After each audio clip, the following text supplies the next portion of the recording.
a.m. Eastern Standard Time. We are coming to you guys live today. Hopefully you guys are having a great day. If you haven't already, guys, go ahead, smash the like and subscribe button below. It really helps our channel out with the YouTube algorithm to make sure that many people are getting updated on the most recent tech news, deals, software updates, privacy updates, product rollouts, product launches, you name it, anything and everything tech. All right, guys, if you haven't already, guys, as well, please follow us on our podcast channel, Electronic News Network. We're available on Spotify, Google Podcasts, Apple Podcasts as well, guys. Please, guys, also visit us on our website, electroniceditions.net, where we have exclusive prices for our EAD members, our EAD club members. You can definitely check out our EAD club member subscription information on our website. It's on the top tab where it says EAD Club. You can definitely check that out and see the perks and benefits there as well too. All right, guys, but without further ado, let's get started for today. We are taking our news off of our LinkedIn page today. Our LinkedIn page is called Electronic Editions. We'll leave links in the description to our LinkedIn page and our other social media sites pages as well, guys. All right, so without further ado, let's get started for today, guys. We have Polaris teases an all-electric Ranger first in its collaboration with Zero Motorcycles, guys.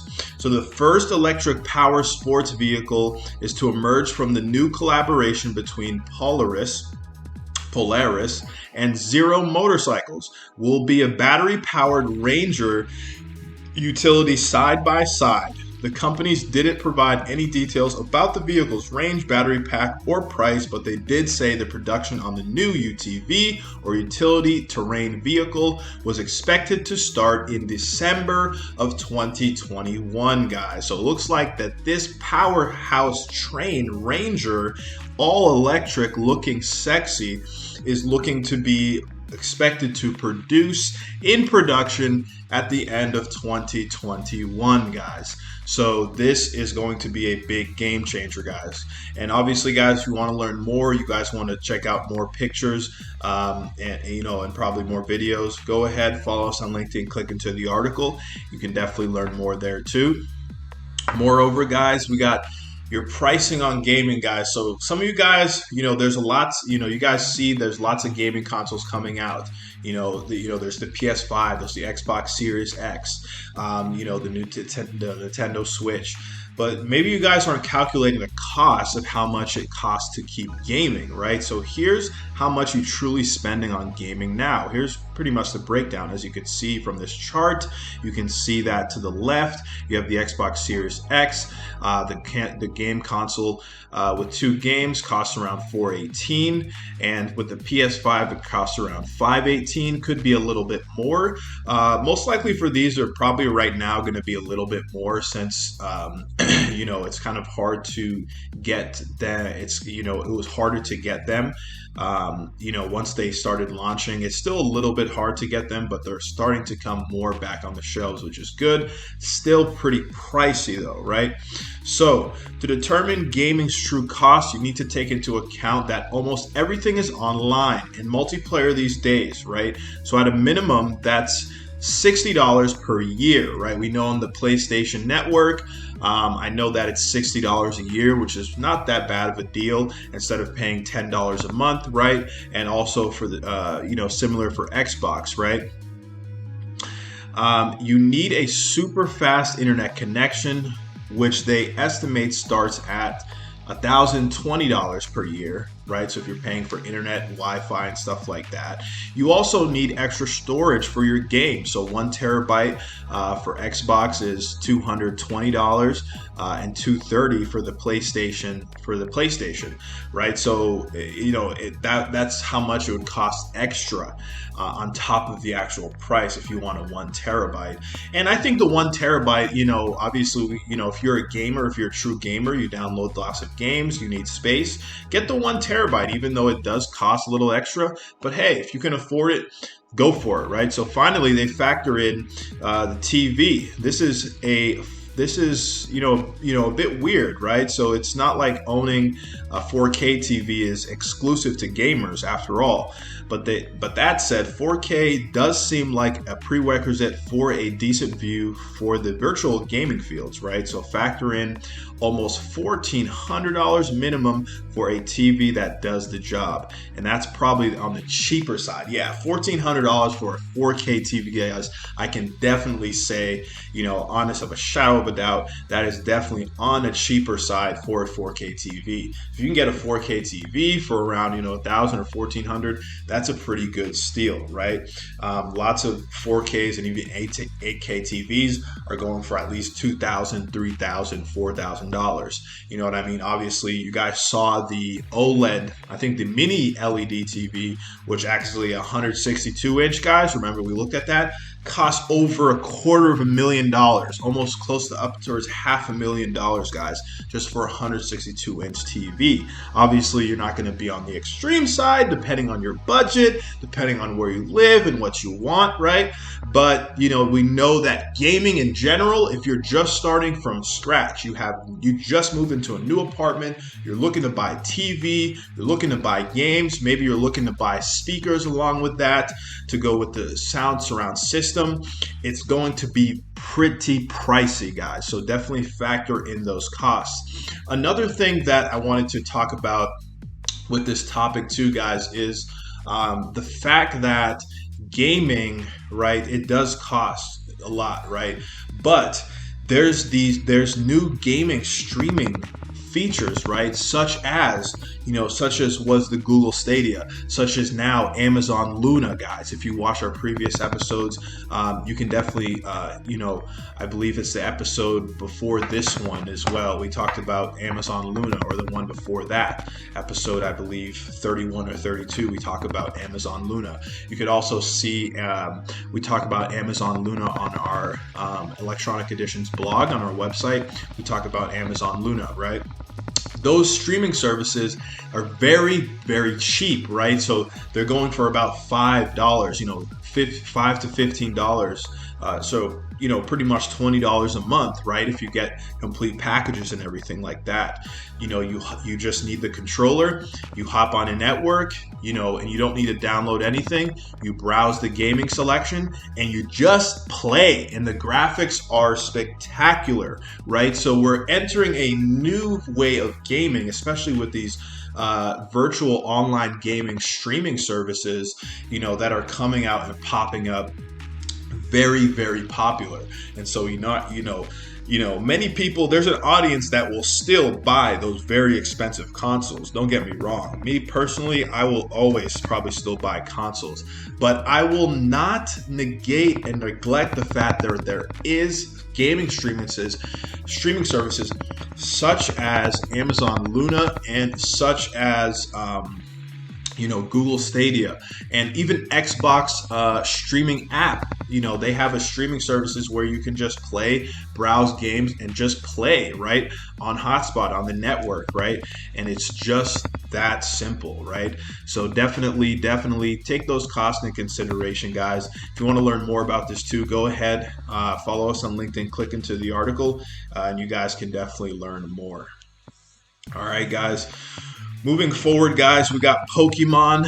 News on Pokemon. It might be famous for its games, but it also has some great gadgets, right? So as you can see, we have the Pokemon ball here, Nintendo Switch. Lots of Pokemon games are on Nintendo. We know that they're on Nintendo Switch, on GameCube, other Nintendo devices as well. Pokemon might be renowned for its cooperative gameplay, delightful spin-offs, and making an intimidating genre approach, right? But the franchise also has a long history of creative and interesting gadgets.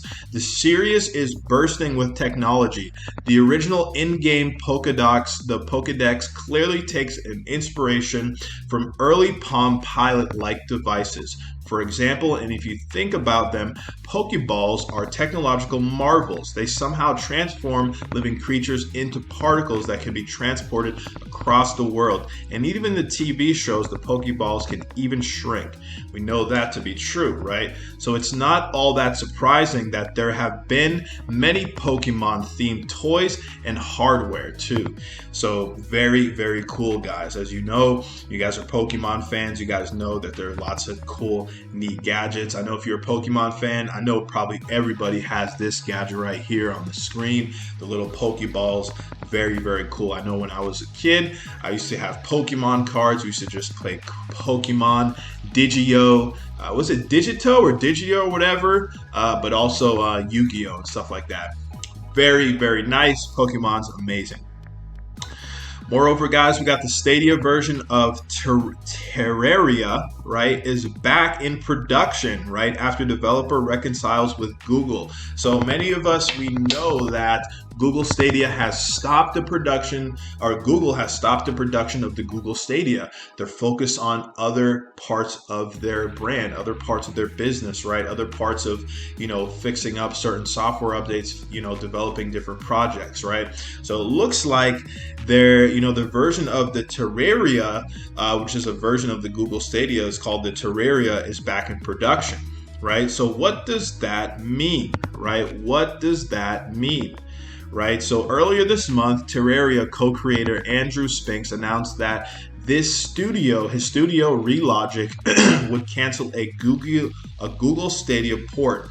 However, the developer announced today that Stadia port is now back in development. Right, so as we said before, guys, remember? So as you may have noticed, we have a ton of issues to kick off the year, stemming from the locking down of Reddit's entire Google account in early January.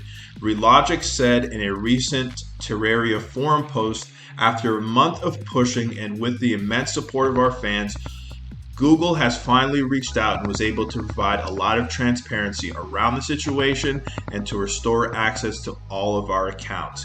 Right, so that is amazing. So it looks like this version of Terraria is back in development. After publication, a Google spokesperson confirmed to The Verge that a Stadia port for Terraria was currently in development. On February 8th, Spinks fired off a series of tweets expressing frustration that he was locked out of his Google accounts for weeks, which included losing access to his Gmail and his Google Play account. Spinks first noted that he lost access to his accounts on or around January 16th, about a couple months ago, guys. Relogic has yet to announce when Terraria will launch on Google Stadia, but the game being back in development is good news for fans of Google's cloud gaming service. On Friday, two reports from Bloomberg and Wired shed light on some of Google's failures in building Stadia. And earlier this month, Google announced it was closing an in-house it was closing its in-house development studio, right? So this is amazing news, guys. So this Terraria is back in production. So as soon as we get more news on this, guys, too, we'll definitely keep you guys updated. If you guys want to learn more about this too, guys, go ahead, follow us on LinkedIn, click into the article, and you can definitely learn more there. Moreover, guys, we got the Redis Chromebook for 2021 can now be yours, guys, right? The red Chromebook, as you see from this photo, it looks often spiffy and awfully clean. Samsung latest Chrome OS laptop, the Galaxy Chromebook 2 is now available for purchase at Best Buy. The Chromebook 2 was first announced at CES in January and features a new QLED display, the 360-degree hinge, and striking red paint job. It starts at $550 for a Celeron model and goes up to $700 for a Core i3 version, putting it at a higher end of Chromebooks, guys. As you can see, the prices make sense, but the color is just wow, guys. If you're watching this video right now, you know that this color, it looks spectacular. This red color and the display looks amazing. Look at the display. Display looks amazing, guys. Amazing, amazing, amazing, guys. You can buy this at Best Buy for $550, guys. Very nice price, especially for the Chromebook and the speed and the display that you're getting. Very nice price, guys. I'm even thinking of buying this myself, honestly, just looking how cool this looks.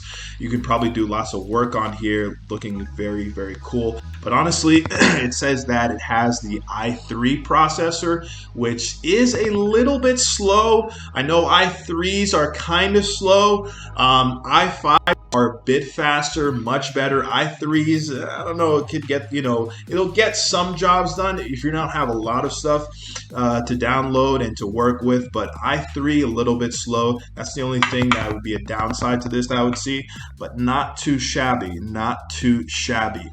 And that's what it is, guys, honestly, right? So that price is the most significant thing about the Chromebook 2 because it's considerably less than the Galaxy Chromebook that debuted a year ago, right? So the older Chromebook had a 4K OLED screen and came with a stylus, neither of which you'll find with the new model, but it also cost just under $1,000 when it came out. In our review, we found despite gorgeous screen and striking paint job, the original Google Chromebook didn't justify its costs, right? Particularly thanks to abysmal battery life. So this is not bad. Starting at $550, not too bad. $700 for a Core i3 version. This is definitely on the higher end of Chromebooks. Honestly, I would definitely like to test it out just to see how fast it is, see if there's an i5 version, see if the i3 has a little bit more torque so it can go faster and not have lag times on downloads. But overall, guys, I love the color, I love the design, I love the display. It looks great, guys. If you want to learn more about this, go ahead, follow us on LinkedIn, click into the article and you can learn more. Moreover, guys, we have more news on Lime, guys. If you guys know Lime, right, it says it'll spend $50 million on a huge e-bike expansion, which is going to be dope, guys. For you guys that know Lime with their electric scooters, back in 2017, right? So Lime is getting back to its roots. So the scooter company formerly known as Lime Bike Center will invest $50 million to grow its shared electric bike network, including adding a new model of bike and doubling the number of cities in which it operates. Lime got its start with shared bikes, only to quickly pivot after Bird that introduced the concept of dockless electric scooters in 2017. The company dropped the bike from its name and started phasing out its bike in 2019. But the following year, Lime acquired bike share company Jump from Uber, guys. That is very interesting. And suddenly, bikes were back on the menu. So this is a very big jump for Lime. It's not just about renting out electric scooters and, going and, having fun with them or doing a little bit work with them or whatever.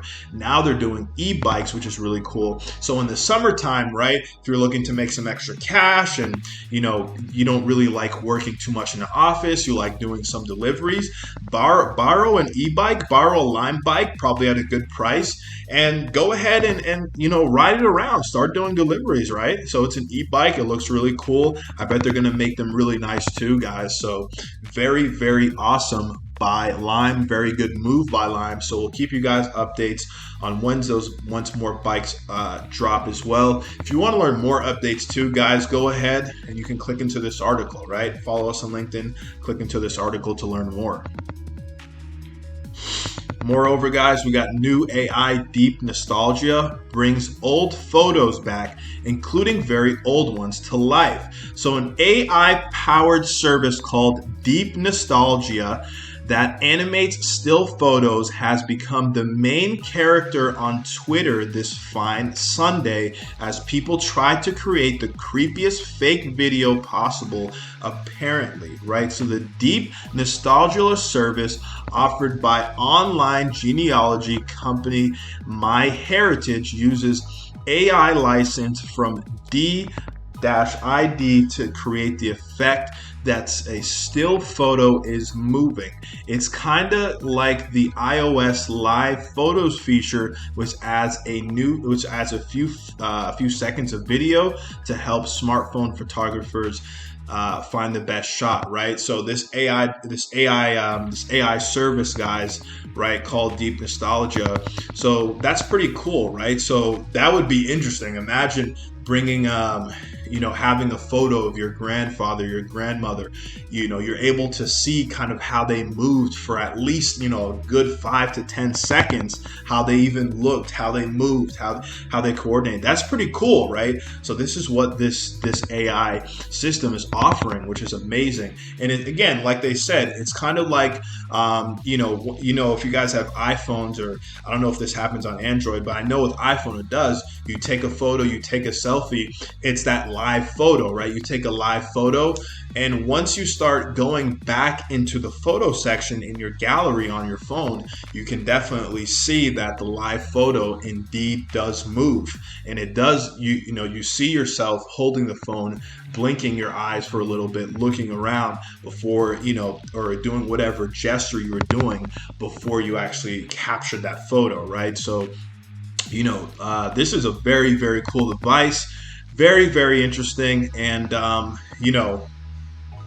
definitely check this out, guys. Deep Nostalgia. This is going to be a game changer, right? So it brings old photos, including very old ones, to life, right? So imagine your great-great-grandfather. You're able just to see how he would move in like 5-10 seconds. How did he look like? How did he move his face? How was he? Was he angry? Was he mad? Was he always yelling? Or was he just chill? Or it's pretty cool, guys. So definitely, if you want to learn more, check it out, guys. Follow us on LinkedIn, click into the article, and you can definitely learn more, guys.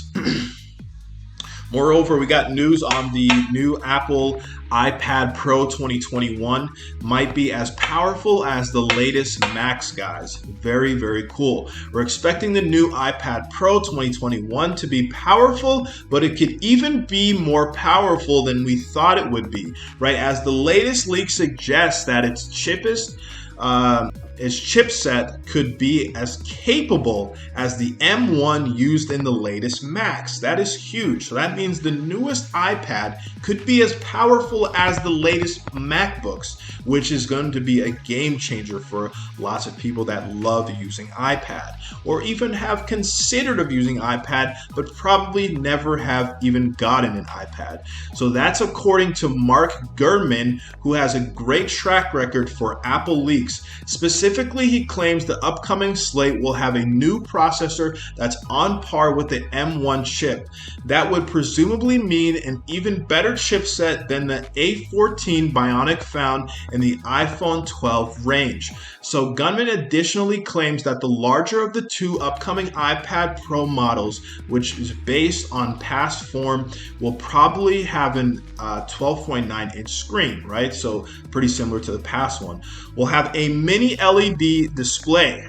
So very, very good display, guys. And remember, the mini LED display is the same display we've seen in the last Electronic News Network episode, where we saw a 162-inch mini LED display on his TV, and the display was absolutely gorgeous. The TV was huge, guys, right? Same kind of display. This is something that has been rumored a number of times, and we'd be, according to Gurman, make the slate slightly thicker, but allow for brighter screen and far better contrast ratio, right? So this is going to be huge, guys. And if you want to learn more about this new iMac information too, go ahead, follow us on LinkedIn, click into the article, and you can learn more there too. More news on the Oculus Quest 2, guys. Could get 120 hertz of experimental refresh rate very soon, right? So this could be a good thing. This could be, I know, a refresh rate. I know another type of VR headset, something had a refresh rate. We went over this on previous episodes too. It looks like the Oculus Quest 2 is looking to do the same thing. So the updates for the Oculus Quest 2 keep rolling in, making one of the best virtual reality headsets even better. Just last week, the VR headset saw an update that would better track furniture in your play space. And now there's news of refresh rate improvements coming to the Quest 2, guys. So the Quest 2, you're coming for improvements in the Quest 2, guys. That is amazing. That is very, very awesome. So more refresh rate, better graphics, less lag time, better gaming experience, guys, right? So this is going to be huge. If you guys have a Quest 2 already, or if you don't, or you're looking to get one, don't worry, guys. It's coming out with a refresh rate, guys, right? So let's see. Let's see a little bit more about this information. Kind of what does that really mean, right? So Andrew Bosworth, VP of Facebook Reality Labs, had previously teased a 120 hertz mode coming to the headset, but that's now looking likely to arrive sooner rather than later, as spotted by Radio Road to VR, right? Oculus tipster Aja Z states that the feature has already been added to the developer roadmap for the system as early as March 2021. The 120 Hz support may enter an experimental beta stage, with developers able to test their applications at refresh rate and headset right before a wider rollout of the Oculus Quest 2 user base at large, right? So having already jumped from 72 Hz to 90 Hz default, 120 Hz would likely push the Quest 2 built-in processor hardware to its limits in all but the most simple games, right? But if implemented in the Oculus Link features, the part of the Oculus platform which allows gamers to hook their headsets up to souped up gaming PC, it could prove a very effective, pushing even demanding games to smoother, more comfortable motion without limitations of battery life or mobile CPU and GPU limits, guys. So this is going to be a game changer for Oculus Quest 2, guys. So definitely keep up. We'll definitely keep you guys updated on the latest updates as soon as we get them in. But if you guys want to learn more about this too, go ahead, follow us on LinkedIn, click into the article, and you guys can learn more there too.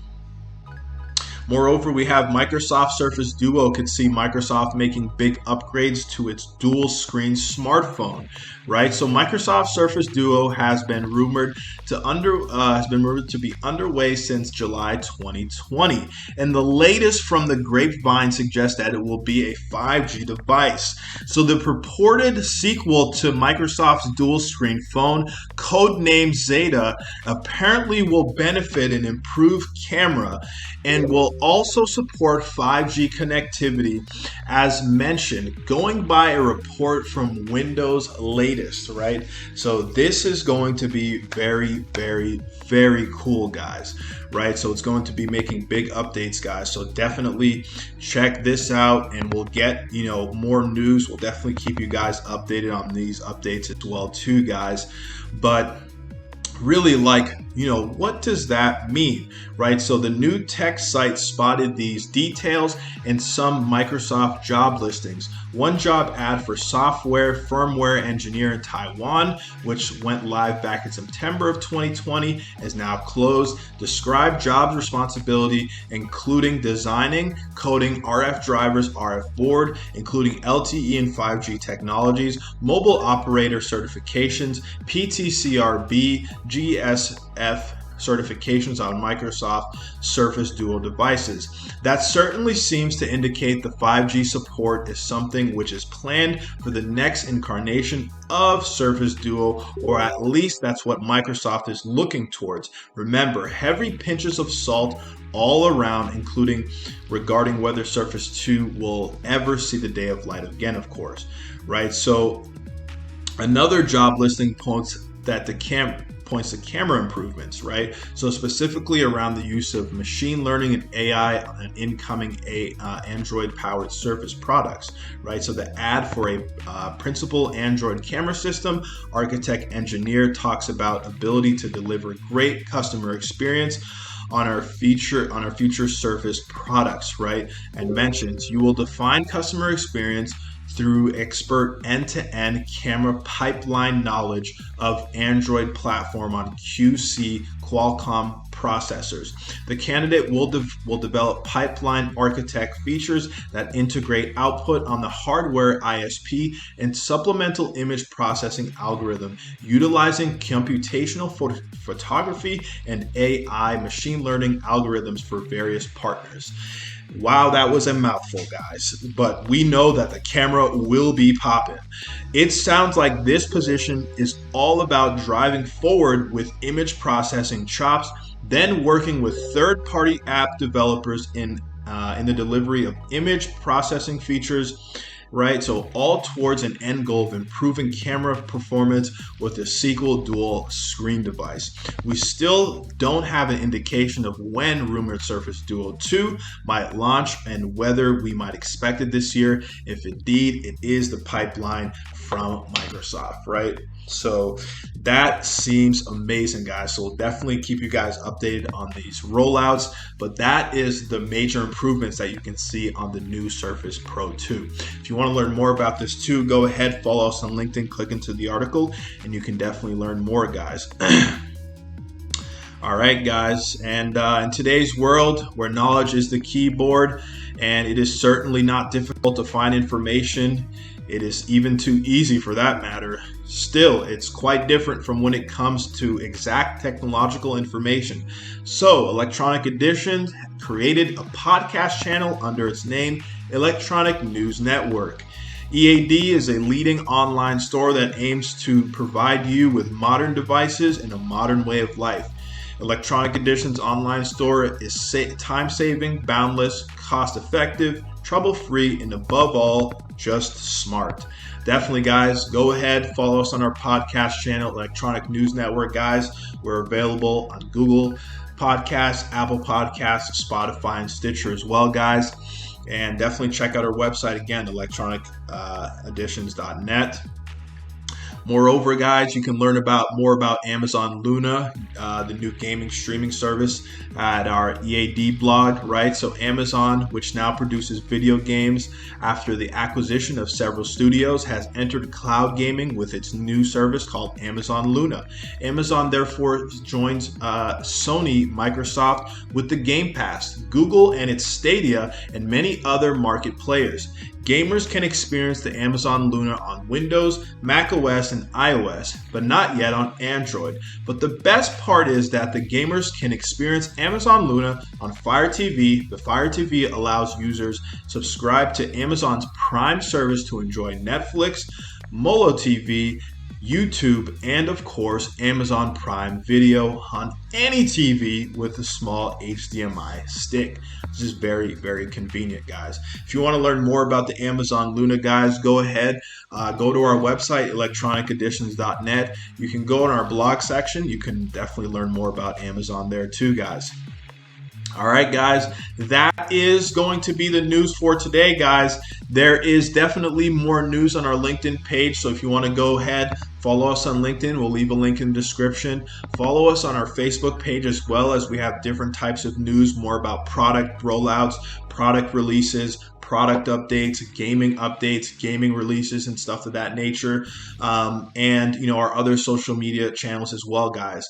Hopefully you guys are definitely enjoying this content.